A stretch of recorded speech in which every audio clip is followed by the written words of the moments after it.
ಅಲ್ಲ ಪ್ರಸನ್ನ ಅಂತೇಳಿ ನಾವು ಮೊಬೈಲಲ್ಲಿ ಅವನು ನನಗೂ ಸ್ವಲ್ಪ ವಾದ ನಡೀತು.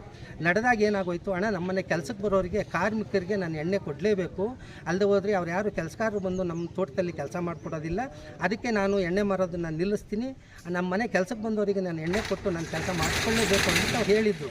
ಹೇಳಿದಾಗ ನಾನೇನಾಯಿತು, ಇದು ಅಪರಾಧ. ಮೊದಲನೇದಾಗಿ ಕಾನೂನುಬದ್ಧವಾಗಿ ಹೋದರೆ ಕಾರ್ಮಿಕನಿಗೆ ಎಣ್ಣೆ ಕೊಟ್ಟು ಕೆಲಸ ಮಾಡಿಸ್ಕೊಂತ ಯಾವ ಕಾನೂನು ಇಲ್ಲ, ಅದು ಇನ್ನೂ ತಪ್ಪಾಯ್ತದೆ ಪ್ರಸನ್ನ ಅಂತೇಳಿ ನಾನು ವಾದ ಮಾಡಿದಾಗ, ಆಯಿತು ಇನ್ನು ಯಾವುದೇ ಕಾರಣಕ್ಕೂ ನಾನು ಮುಂದುವರ್ಸಲ್ಲ ಅಣ್ಣ, ನಿಮ್ಮ ಮಾತಿಗೆ ಬೆಲೆ ಕೊಡ್ತೀನಿ, ಖಂಡಿತ ನಾನು ಮುಂದುವರ್ಸಲ್ಲ ಅಂತ ಹೇಳಿದ್ದೆ.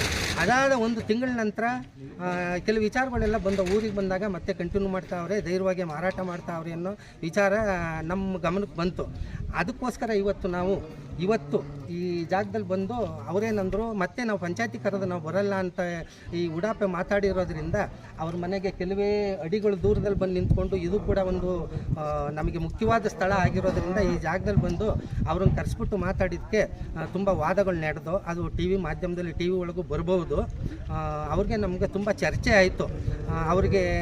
ಅವ್ರು ಹೇಳ್ತಾರೆ, ಈಗ ಉಡಾಪೆ ಮಾತುಗಳು ನನಗೆ ಡಿ ಸಿ ಗೊತ್ತು, ಸಿದ್ದರಾಮಯ್ಯನ ಕಡೆಯಿಂದ ಫೋನ್ ಮಾಡ್ತೀನಿ, ತಹಶೀಲ್ದಾರ್ ಗೊತ್ತು, ಆಮೇಲೆ ಎ ಸಿಗೆ ಗೊತ್ತು, ಅಶೋಕ್ ಅಂದ್ಬಿಟ್ಟು ಯಾರೋ ತುಂಬ ಪರಿಚಯವಂತೆ, ಅವರೆಲ್ಲ ಗೊತ್ತು ನನಗೆ, ನಾನು ಮಾಡೋದೇ ಅಂದ್ಬಿಟ್ಟು ಉಡಾಪೆ ಮಾತಾಡಿದರು.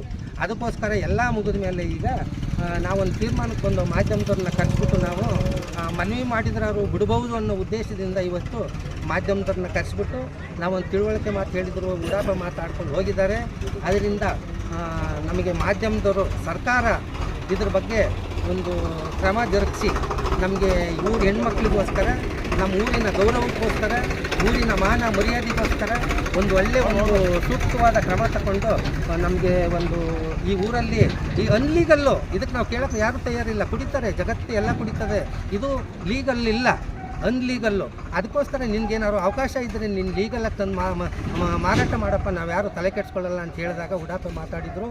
ಆದ್ದರಿಂದ ದಯಮಾಡಿ ನಾವು ನೆಕ್ಸ್ಟು ಇದು ಒಂದು ಅವಕಾಶ ಕೊಟ್ಟಿದ್ದೀವಿ, ಇನ್ನು ಮುಂದೆ ಮಾರಾಟ ಮಾಡೋದಿಲ್ಲ ಅಂತವ ಅವನು ಈಗಾದರೂ ನಾನು ಕಾರ್ಮಿಕರಿಗೆ ಕೊಡ್ತೀನಿ ಅಂದಾಗ ನೀನು ಕೊಡೋಂಗಿಲ್ಲ, ಬೇರೆ ಯಾರ ಕೈಲಾರು ಬಿಟ್ಬೇಕಾದ್ರೆ ನೀನು ಕೆಲಸ ಮಾಡಿಸ್ಕೊ, ಅದಕ್ಕೋಸ್ಕರ ನೀನು ಕೊಡೋಂಗಿಲ್ಲ ಅಂತ ಹೇಳಿದಕ್ಕೆ ಕೊಡೋದೆಯಾ ಮಾಡೋದೆಯಾ ಅಂಥೇಳಿ ಉಡಾಪೆ ಮಾತಾಡ್ಕೊಂಡು ಹೋಗಿದ್ದಾರೆ.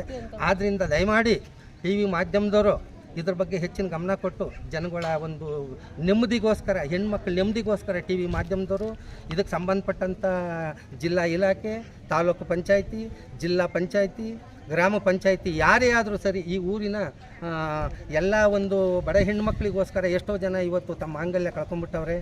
ಅದಕ್ಕೋಸ್ಕರ ದಯಮಾಡಿ ಇವತ್ತು ಮಾಧ್ಯಮದವ್ರನ್ನ ಕರೆಸಿ ಇದನ್ನು ಮನವಿ ಮಾಡ್ಕೋತಾ ಇದ್ದೀವಿ. ದಯವಿಟ್ಟು ನೀವು ಈ ಕಡೆ